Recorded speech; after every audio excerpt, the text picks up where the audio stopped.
Pastor Mike, good afternoon. Welcome to Mannin Line today. Halfway through this administration, we're going around all constituencies, talking to the brace of MHKs who serve the constituency. Today it's Douglas North. David Ashford was first elected to by-election in 2015, and then at the general election in 2016 and in 2021. John Wannenburgh, elected in 2021. We're with Douglas North today on Manx Radio. And Faster Mike, good afternoon, John Wannenburgh and David Ashford. Good afternoon, Andy. Nice to be here. Good to see. OK, let's get straight to it. For Douglas North, some constituency notes now. Ray says, I'm a concerned resident of Cedar Walk in Douglas after long correspondence concerning a pedestrian crossing for Cedar Walk. Over 2.5 years. We're still waiting for the crossing to be installed. I think the situation is dangerous as the road's very busy, serving Nobles Hospital, Braddon Bridge roundabout. Pedestrians have no safe route to cross the road. What's happening? Concerned resident of Cedar Walk. So this is something that me and John have been working very closely on and pushing DOI over. We've been working for a long time now to get a crossing point across the lower part of Johnny Watterson's Lane, because Ray's quite right, it is dangerous, particularly for school children in the morning and the speed of the traffic that goes down there. So the previous Minister for DOI, Mr Thomas, when he was in post, pledged that he would actually install a crossing. They did an assessment and it is in the work programme for DOI. I had a question to the House of Keys to the Minister not that long ago where he wouldn't give a commitment on timescales, which was very disappointing because we had, both me and John, learnt that it was supposed to be earlier the part of this year, but we are both going to continue to push the Minister to ensure that it's put in sooner rather than later, because Ray's absolutely right, it is not safe, and I must say I'm absolutely flabbergasted there hasn't been a major accident there. John Wannenburgh? Well, I would absolutely dovetail those comments.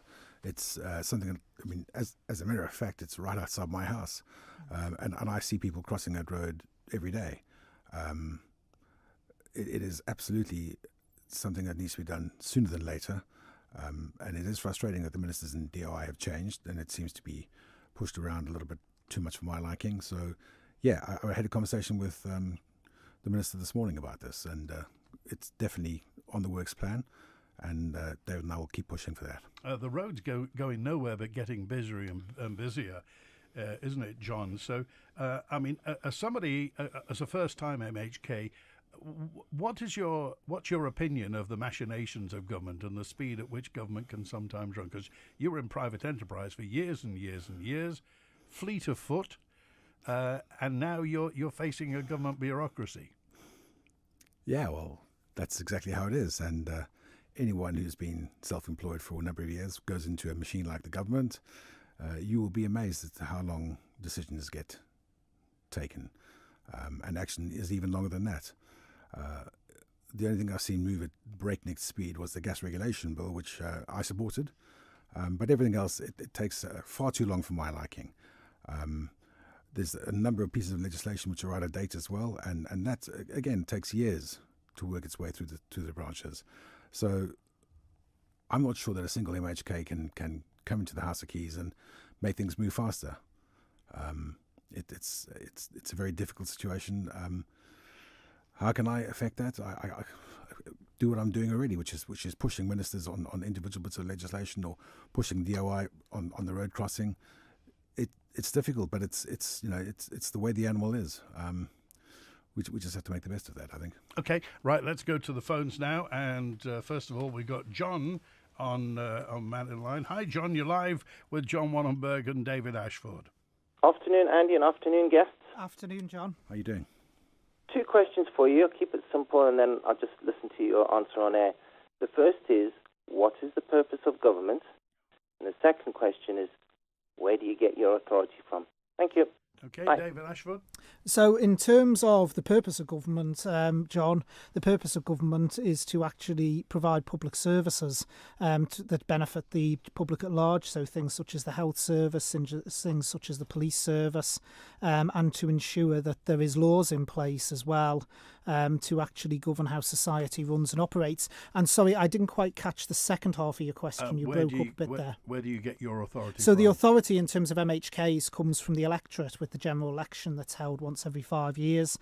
We run a representative democracy, so we basically elect representatives in the constituents who then make the decisions on behalf of those constituents for the 5 years before we're then back up for re-election and potentially replaced if people aren't happy with what we're doing. John Wannenburgh? Yeah, of course I agree with that. I mean, we need a government. Without a government, you've got anarchy. You know, you want your lights to work, you want your roads to run with rules. It takes an authority, an entity, and that's what we have. What was the second question? Where does the authority come from? Well, again, you know, we all have a public mandate. The people have chosen us to represent them, so the people are the voice of God, aren't they? Okay. John called up a couple of days ago, and part of his question, I'm paraphrasing him in now, was, how do you stop yourself being a delegate for each individual voter? I.e., if a voter says to you, I disagree with what you've said, or I disagree with the way that you have voted in Keys, what do you say to them? I mean, you won't agree with everyone. We've got 5,000 people in the constituency, and you know, you will have people on equal measure that will be for or against something. So a prime example of that, which is going through at the moment, is assisted dying. I'm chairing the committee in the House of Keys looking into this, and I've had people, constituents, who are fully in favour of it and saying, get it done now. And I've got other constituents who are very clearly saying to me, you must not vote for this.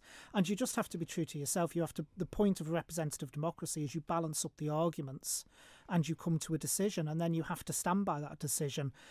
You will upset some people and you will please others, and that's the game of politics, unfortunately. You'll be unpopular with some people, particularly something as contentious and as kind of empirical as the assisted dying bill. You will, but what I've always tended to find with the electorate is we don't give the electorate enough credit, I don't think. The electorate themselves always look at things in the round. So they won't just look at one particular stance of a candidate or an MHK. They will look at, the overall picture and do they believe that person is representing them? And they will go out and vote for the candidates they want. As I've said all along, at the end of the day, we're just representatives. We're there for 5 years. It's a 5-year fixed-term contract, and no politician should feel they have a right to be a politician. The electorate can go out and vote them back out just as easily as they voted them back in. And your view on that, John Wannenburgh? Well, you know, many of the things which I vote on, it's a matter for individual conscience, and I will have an opinion on absolutely everything, whether it's the removal of the bishop or whether it's assisted dying. Of course, I will take on board what my constituents say to me, but one sure way to fail at this job is to try and represent everybody as they would wish. So at the end of the day, I will take a straw poll of what people think, and that's not, by the way, on social media. It's by talking to people, going out to see them, and I'll come to my own conclusion and hopefully marry the two of them up.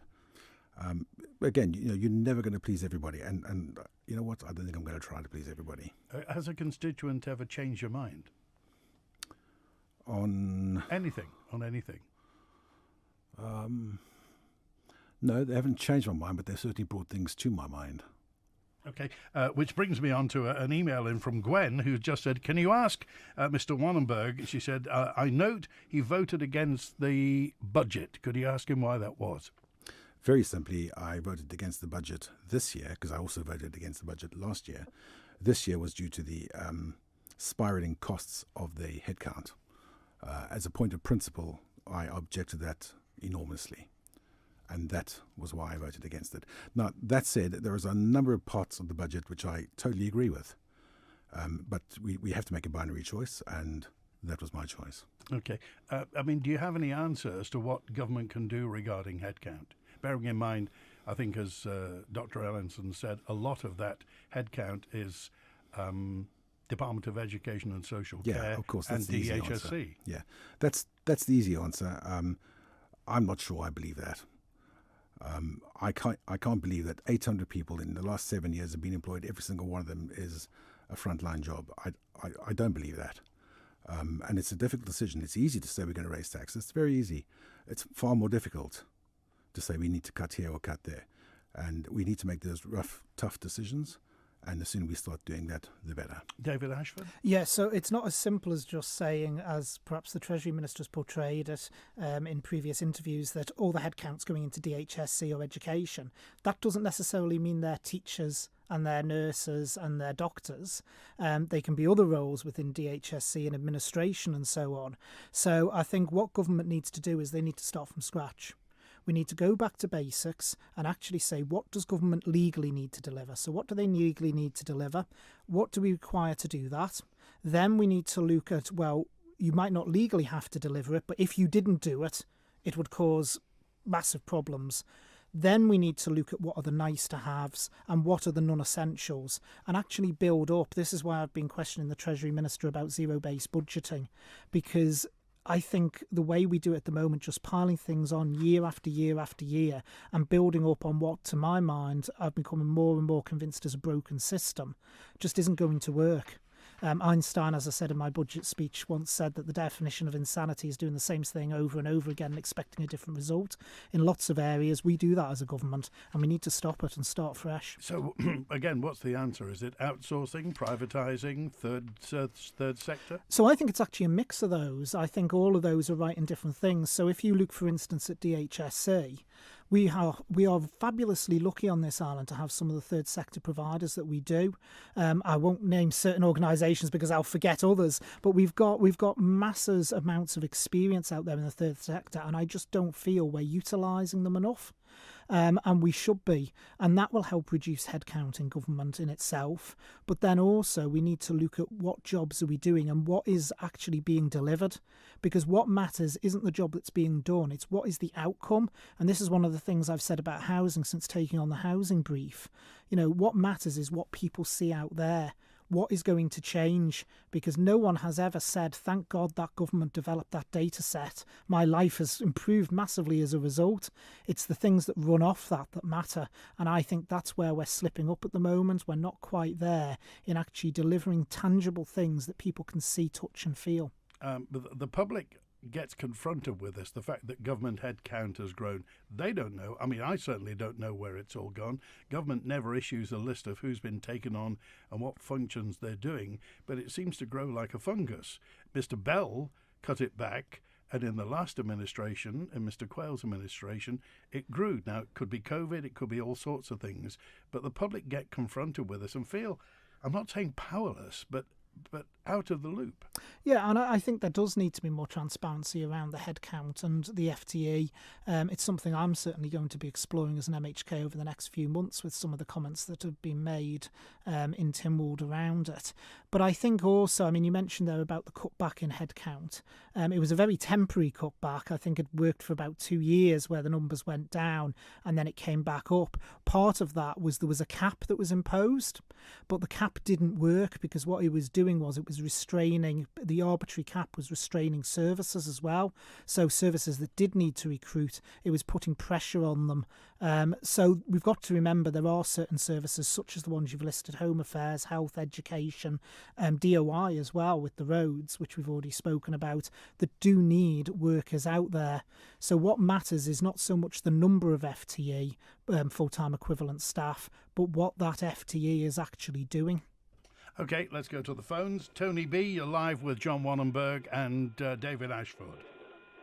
Good afternoon, gentlemen. Good afternoon, Andy. I just wanted to ask 2 questions, really straightforward. Well, I actually don't want to ask one. I only want to ask one question. One question, and David Ashford should be able to answer this, since he's the only one I've ever come across who actually researches what he does. In the Treasury, can we not put in a higher rate of tax for those earning in excess of, say, £40,000 and make that tax much, much higher than the 20% or 22% we're going to inherit shortly? Is there a reason we can't put in a higher rate of tax for a band? Or is it something that we just don't want to do because it's easier to tax the poorer people? Yeah, That's one question. Well, it's a very good question, Tony, because it's something I raised in my budget speech this year, asking the Treasury Minister, did he not consider maybe a 25p or 30p band on those over 50,000? And I didn't get an answer to that. But in relation to the amounts that are raised, if you look at the profile of people's incomes, the larger amount of people are actually in the lower income profile. So as you graduate to 50,000 and above, the actual amount you raise by a higher rate band isn't quite as much. So I can give a couple of examples, for instance, where if you introduced a 25p rate over 50,000, that would actually raise you roughly around about 10.5 million. A 30p rate on people over 50,000 would raise you about 21,000. But one of the big problems that we've got is the thresholds for income tax have remained steady. So that has actually had the biggest impact on those on lowest incomes, because as their income rises, more and more of it is going in tax. So the actual tax burden is falling hardest on the lowest and middle income earners. And I've made very clear that if the Treasury Minister doesn't do something to address that in the next 12 months, he can't count on my support next year for the budget. John Wannenburgh? Well, I mean, it's very easy to draw the conclusion that the lower people are paying more because they have less, and that can't be right. Okay. I mean, do you think this, with capping the thresholds and what have you, this is going to squeeze people, the squeeze middle, as it were? Yeah, absolutely it is, and there's no way around that. I mean, and that can be construed as not being really fair on people who can't afford that. No, and that's what I've just said. And, it's very easy to do that. Let's be more intelligent about it. The people who've got more should pay more. Tony? Yeah, I think they're great answers. So there is no reason why he couldn't have done it. He just didn't want to do it. And I don't think that a 30p increase is the way to go. I would say 50% once you get over 45, or 40% once you get over 45 or over 40, and then 45, and then 50 as you go up on each increment. You increase the tax levels, and that would bring in a lot more money than just the lower tax level. And you could have reduced the impact on the lower earners by dropping it to 1%, which would be far more equitable if you think about it. Now, I don't want you to comment on that. That's just my opinion. I hope you agree with me, but there you go. The other thing I want to mention, Andy, is I've just unfortunately got very old, and I wanted a vaccine which is supposed to stop shingles. I made an appointment. The day of the appointment, it was cancelled. And it turns out we don't have any shingles vaccine in the island, and the health minister doesn't seem to know this, or doesn't seem to care about it, and neither do MHKs as far as I can tell. I was told that there is no prospect of us getting a vaccine in the island, so you can address that issue for people who are over 70. And this is on the government website that you should get this vaccine. It's actually on their vaccine list. And it's just a disgrace. So you've got people who are over 70, and until the budget comes back in April, that's what I was told, and I might be wrong, or the person who told me might be wrong, but I'd like that clarified, and I'm going to go to the health minister with it. Now, David Ashford has got some experience in this, so I'd like his comment on, does he think that's right? Yeah, so Tony, this exact question I asked the Health Minister in the House of Keys around about 3 weeks ago about the shingles vaccine and access to it. My understanding is it's not restricted by the budget, but at this time, I don't know where that's come from, and it may be worth you speaking to Laurie Hooper about that, because I certainly haven't been told that. But my concern was around the criteria. Our criteria for access to the vaccine is different on Ireland to those in the UK, and the Minister actually said to me that there was a paper coming to the department end of January to look to actually equalise the criteria between us and the UK, but I haven't heard that there's none available on Ireland. If that's the case and someone meets the criteria, that's deeply concerning, because the shingles vaccine prevents there being further complications for people in a broad range of vulnerable conditions later on. So it might be worth raising with Laurie if you've been told it's due to budgetary constraints, because I'm not aware of that. It was only, like I say, the criteria that I'd heard was different. Okay. All right, Tony, thanks. Cheers, and thank you very much, guys. Bye. Good to Thanks, hear from Tony. you. Jill W. dropped me a note in just to say, actually, we had a shingles vaccination last Monday, so there will be some, but not as much as we want, obviously. The Douglas North MHKs are on Mannin Line through till 1. Text, email, call and WhatsApp. We're back to the lines in a moment. Located in Upper Douglas, Woodburn House offers an elegant, one-of-a-kind space to host your unforgettable event. Celebrate your love story and say I do to Woodburn House. Our 2024 wedding diary is now open, and our wedding planner is here to take care of every element of your perfect day and make your dream wedding a reality.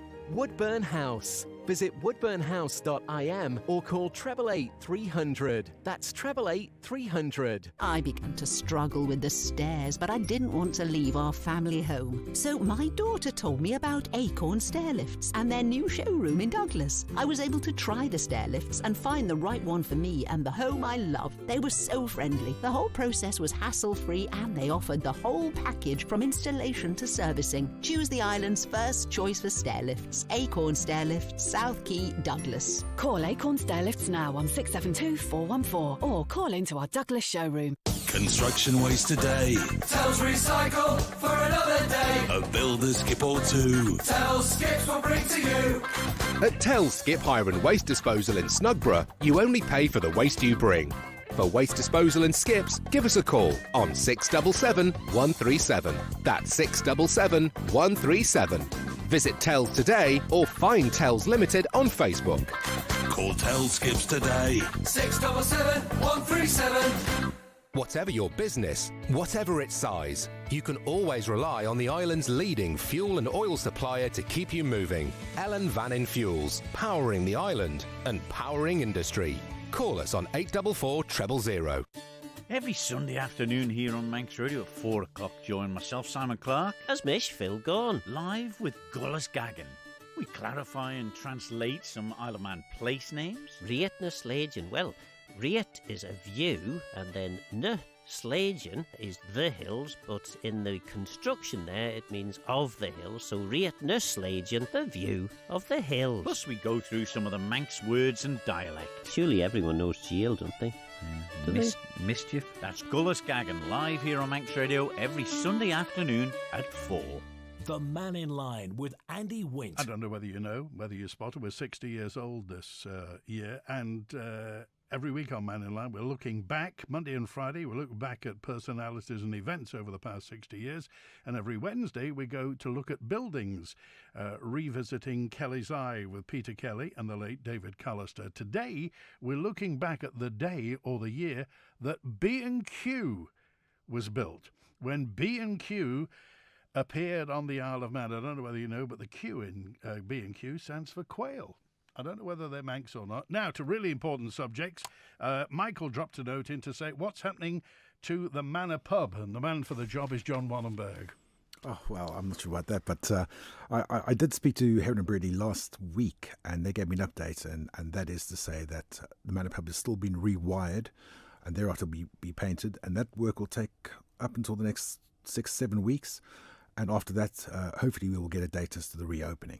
So that's pretty much up to date from last week. Have you heard? I mean, I heard all sorts of rumours that it was going to be closed and turned into a housing estate and knocked down and what have you. I've heard various rumours, which is why I put the call into Heron and Brady, and that was what they told me last week. The important thing to point out is that Heron and Brady doesn't actually own the site. The site's actually in the ownership of Douglas Council. Oh, really? It's actually a lease site. Right. So yeah, there does from time to time, and I've been around the block, Andy, as you know, and these rumours circulate about every 3 or 4 years. But the actual site itself is in the ownership of Douglas Council. It's not in the ownership of Heron and Brady. Okay, Howard, you're live with John Wannenburgh and David Ashford. Hello, David. Mr. Wannenburgh. Could you do me a favour first, Mr. Wannenburgh? You're very faint on the microphone, difficult in hearing you occasionally. But I'm going back to the Manor Hotel. I can remember that as a private house when it was when they first built Gulliston Estate in the 1949, 50s. It was a private house, and the little cottage down on Ballinard Road was the lodge house for the Manor, Williston Manor. So that's a little bit of history for you. But the question I would like to ask, either can give an answer. In the Howard Quayle administration, I think it was that one, the Chief Minister said we're going to reduce the number of persons working within the government. That was a broad scope because that covered all the road workers and everything, all the manual workers, and then going up into the offices. And there was a voluntary scheme where you could take early retirement, a voluntary scheme where you had a redundancy. But normally when there's a redundancy, that job it becomes non-existent. But what I'd like to know, as there seems to be a massive increase in the number of employees within government, and we can only assume it's within the civil service, somewhere about nearly 800 people. How many of the people who took early retirement, redundancy, etc., have returned to the civil service or in government, and not necessarily in the job they were in, but in another part of the administration? Is there any records of people returning? Because that would give them, in a sense, continuity on their government pension. John Wannenburgh? I don't have the answer to that question. All I would say is, and I totally agree with you, that there's far too many people being employed by government. I mean, you mentioned the 800 people that you just said. I mean, effectively, that's 1% of the population, and just in the last 7 years, And I say it tongue in cheek, but we're going to struggle to find some people who are not employed by government soon if we carry on the way we're going. But that's a useful question as to what you say there, Howard, and I'll see if I can follow that up. And do you think it's anecdotal, the case of people leaving government employ and then, going out of the front door and coming back in the back door as a consultant or freelance? Well, have I heard of it happening? Absolutely, I have. Yes. I'm in two minds there. I mean, certainly they would bring back their skills and their expertise and their contacts, but equally, if you've taken the payment to leave, then give someone else a shot. And my thoughts are pretty much in between. But you know what?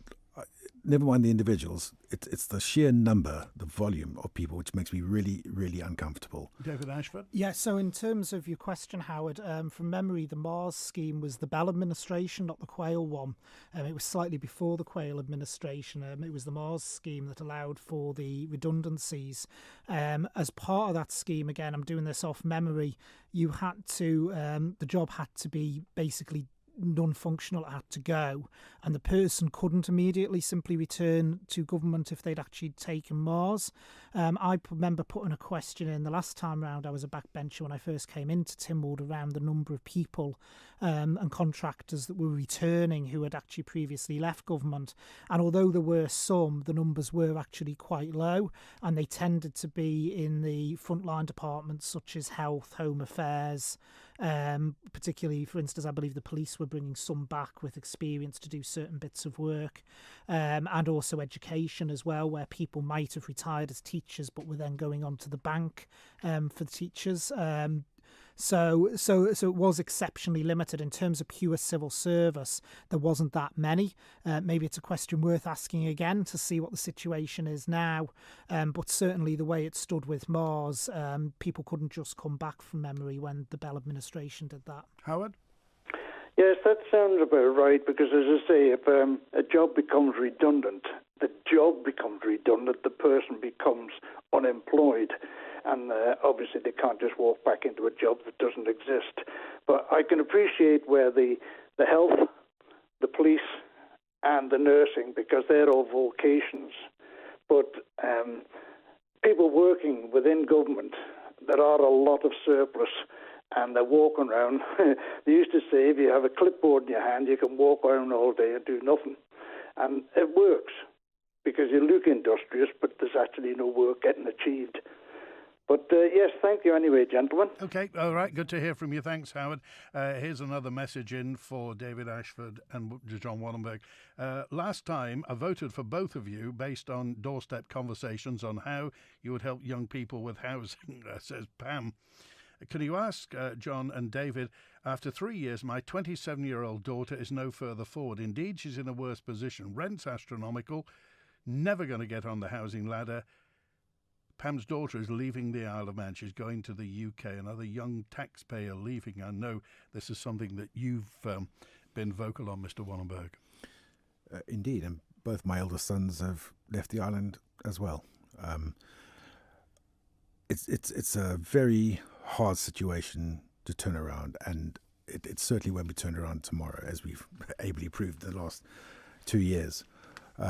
Personally, what do I think? I would probably, if I had the conversation with Pam on the doorstep, but what I would have said then is what I say now. We need to build more houses, and we need to build more social houses. That would be an enormous game changer. We need to look at as to how many landlords can own how many properties. Landlords owning hundreds of properties. I don't think that's a good thing. It's certainly legal. They're allowed to do that. But is it good for our young people? No, it's not. Was it a common conversation when you were canvassing in 2021? Oh, absolutely it was, yeah. David Ashford. Yeah, so this is one of the very reasons I agreed to take on the Housing Communities brief that I now hold, because I want to do something about this. I said at the start of this programme, Andy, that, what matters to people out there is what they can physically see. And one of the problems, I'll be quite blunt, over the last 2.5 years is people have not seen things shift in housing. Yes, there's been a lot of data collection, a lot of strategy. That now needs to turn out into a reality for people. So we need more affordable housing units being built. This administration so far has delivered 100 affordable housing units, but it's not enough. If we're going to meet the economic strategy ambitions, there's got to be more. As John said, social housing, although there's been the odd unit here added here or there, or public housing as we call it these days, I keep getting told off for using social housing, public housing, it's not actually been that much change in the last 20 years in terms of the numbers. We need more of that, but also what we need, which always gets forgotten about, is last time housing. So housing for people to downsize into, to release the general housing stock as well. So it's a myriad of things. We've got a lot going on at the moment. So, for instance, there's new affordable housing developments going on in Ballasalla, Colby, Ramsey. We've done amendments to the shared equity schemes to try and open them up, and those shared equity schemes are coming up for review again. We've also done amendments to the income thresholds for general needs housing, but I still think there's further work to be done there. In terms of essential workers, we've got a consultation out, which might just have closed, but if not, it's still active for people to consider, around how we treat essential workers and what housing we can do there. We've got the objective assessment of housing, which actually looked at what the housing need is on Ireland. That's actually just been completed. The Housing Board has looked at that, and hopefully we can present it to Council of Ministers in the next few weeks, and that will then start moving things forward. And one of the other crucial things in terms of those that do rent was having an arbitration scheme between landlords and tenants to be able to deal with conflict. That is going to come in this year. But the key driver now has to be actually delivering and building houses over the remainder of this administration. It came up on the doorstep time and time again. It formed a major part of my manifesto, and that's why I agreed to take on the role, because I want to be trying to drive this forward. When was the last time any housing was built in Douglas North? Would that be the new estate by the new cemetery? So the last big build was Retna Shear, which is the one across from Williston. That was all affordable housing at the time. It was all first-time buyers. That was the last big one in Douglas North. We're not the most rural of constituencies. No. I think after Douglas East, we're the second most urban, actually. So there's not an awful lot more land to be built on in Douglas North. So is it that difficult? I mean, if that was built, why can't another one be built? Another affordable housing estate be built? Well, it can if you work with the developers. It's identifying the correct land and actually working with developers. I mean, one of the things I've said for a long time that needs to change within our planning system, and I said this when I was chair of planning as well, is around the commuted sums, where at the moment developers can buy their way out of building affordable housing on sites. They can actually give commuted sums to go into the housing fund or build infrastructure in the developments as well. The rules around that need to change. We need to be driving forward, because otherwise, not just Pam's daughter, but that whole generation's going to go.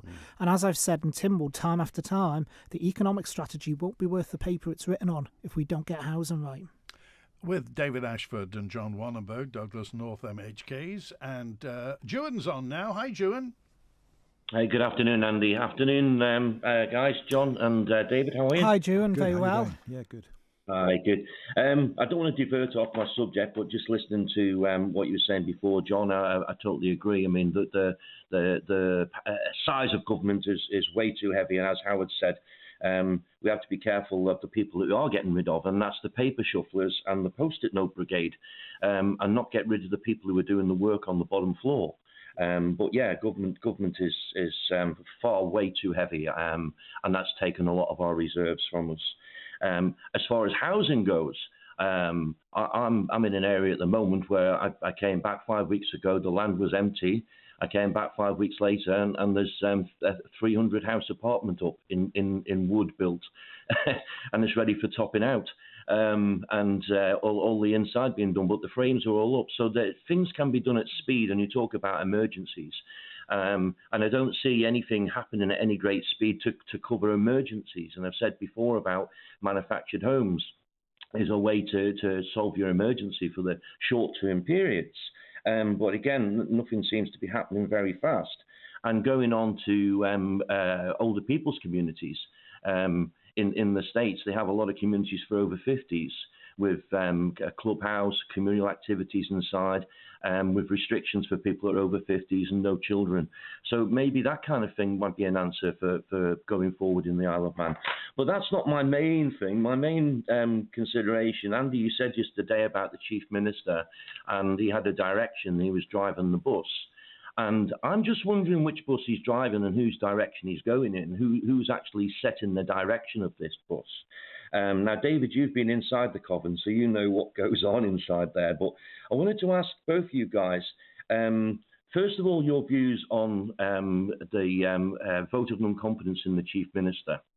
For a long time now, I've seen that I haven't seen as much disrest from people at the moment, and I'm sure you all know, by looking at social media, the amount of disrest that's going on. People are concerned about, it's not so much taxes getting raised, it's what you're going to do and how the money's going to get spent. Who's advising you, and is ministers in a position to actually take the reins here on if they're getting advised wrongly? So that would be my first thing on what your views are about the Chief Minister's vote of non-confidence. Okay. And also, and the second one is, what would you do to reform government going forward? Because there definitely needs to be a reformation. Something's not working properly, and we're taking directions from far too many places, which is not relevant on the island. So what would you guys do to reform government? Okay, John Wannenburgh. Well, the first thing I'll say, I wasn't one of the people who supported Alf Cannon in becoming Chief Minister.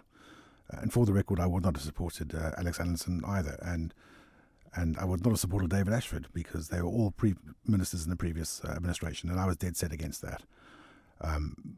Now, having said that, I'm very uncomfortable with trial by social media. I don't think if you remove Alf Cannon and you put in anybody else of the 23, that any of the problems we have today will disappear. So would I support the no confidence at the moment? I don't think I would, no. I think what people expect from the representatives, the Huskies, they rightfully expect integrity and character and courage, and none of the things I'm seeing at the moment bring those things to mind, those characteristics to mind. And we're in a hard place, but we need to get through it. You know, when you refurbish a house, it looks an awful lot worse before it looks better. Okay, and reforming government? I won't be very popular for saying this, but I think there should be far fewer MHKs. Okay, David Ashford. Yeah, so in terms of the first bit, I think when it comes to vote to no confidence, I would say you've got to be very careful about the law of unintended consequences. None of my colleagues have put forward to me what the alternative is at the moment. And nobody, to be frank, has put forward a vote no confidence either. We keep hearing about a vote no confidence. Well, any member can table that if they wish, but nobody yet actually has. They've talked a lot about it, but nobody has really given me what the alternative is to this administration at the moment. And, you know, the way I describe it is if you're on a bus speeding down the road, the last thing you do is shoot the driver. So I think, you know, I just worry about what comes afterwards, because people always say, oh, well, things can't get any worse. Well, things can get worse. And, you know, there's the old phrase, isn't there? This is the worst administration till the next one. And I do worry about that. But having said that, I do feel there is a disconnect between government and the people out there. The people I speak to just feel more and more divorced from what they're hearing from government. The messages that are coming out don't bear reality to their day-to-day lives. So the plea I would make to government is they need to start thinking more and actually listening more to the people that they represent, and ensuring that, you know, that what they're doing actually has tangible benefit on the ground. Because like I say, we can discuss as much as we want in the hallowed halls of Tynwald and government. What matters isn't what we discuss, it's what happens out there, what people see. That's what people want. And as for reform of government, I'll stick with what I've always said, which is we need local authority reform, 5 authorities, and we need one single government. North, south, east, west and Douglas. Yes. That's what I've always supported for local authorities. And in terms of government, at government level, let's be blunt, we need one single government, not departments that have all their own independent legal entities going off doing whatever they want. We need one government. Isle of Man government at the moment does not exist as a legal concept. It needs to. And then we might get a bit of joined up government, and heaven forbid we might actually start getting some results as well. Back in a moment with final words from John Wannenburgh and David Ashford. We interrupt this broadcast to inform all our listeners about the huge range of bathrooms and showers on display at Pacesetter. Yes, you all know that Pacesetter is known as the island's largest tile store, but I'm here to tell you that their bathroom displays are truly inspirational. Visit Pacesetter on Harris Terrace, where you'll discover a fabulous collection of stylish bathrooms. There's something to suit everyone, with design available. Pacesetter bathrooms and showers to show off about. Have you been invited to take part in the Household Income and Expenditure Survey? It's one of the most important surveys for our island because the information you provide is vital data for our island's financial planning. It helps us calculate our VAT revenue from the UK. Plus, it gives us a better understanding of the financial strains on residents, so we can support those who are struggling.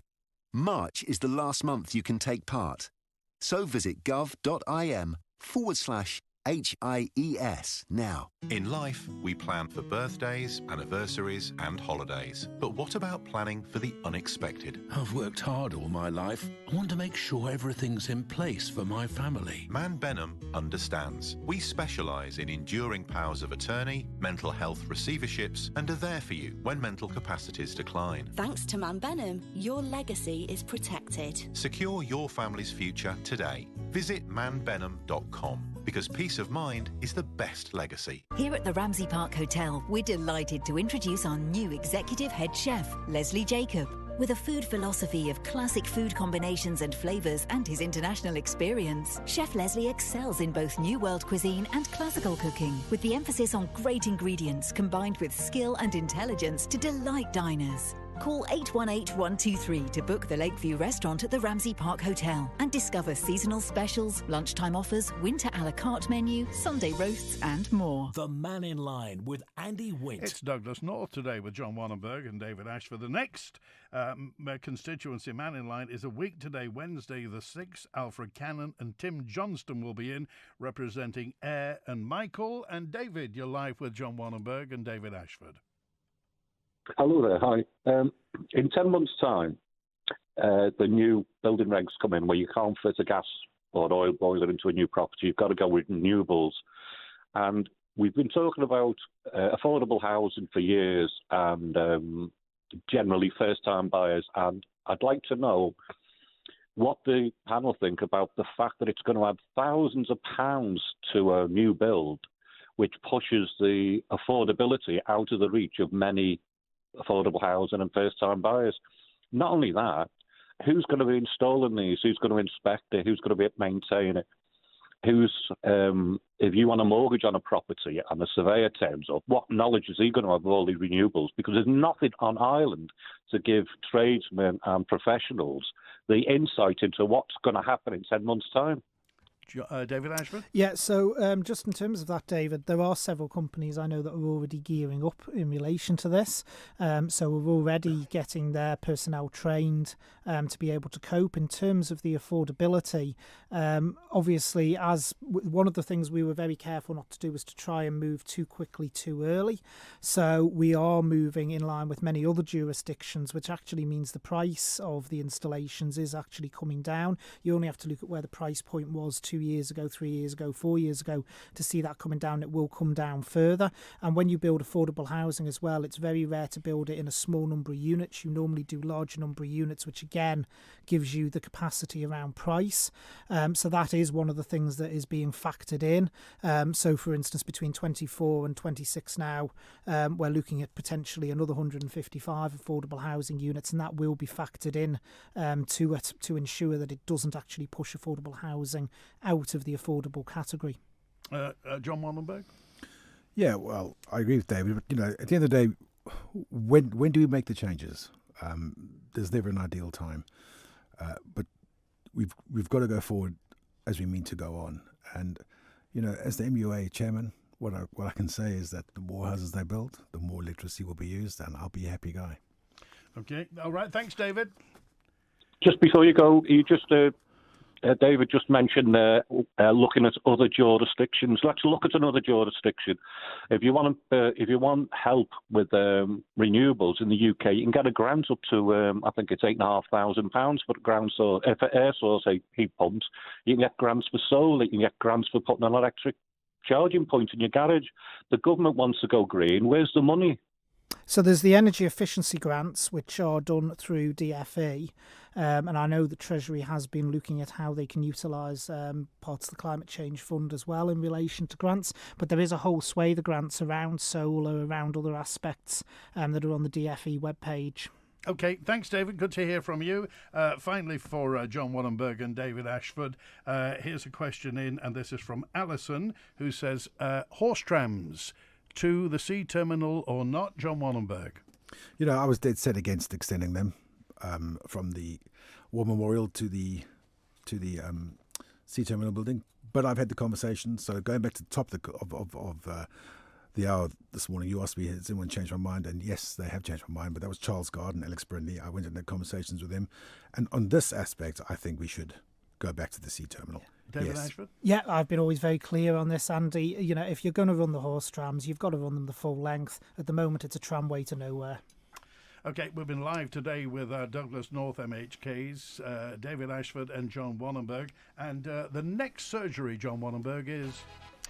It's the third Saturday of every month. Okay, so that will be when? Trying to work that out. It's going to be the first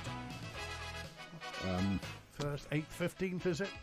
Try and get David my Ashford. calendar up. It is 16th, Saturday the 16th of March. And it's going to be 11:30 to 1 at Williston School. And you're there with some Douglas councillors, I think, Douglas, as well. we normally have all 3 Douglas councillors present for Douglas North as well. Okay. Thanks for being with us today, John Wannenburgh. My pleasure. And by the way, will you be standing next time, Mr. Wannenburgh? Time will tell.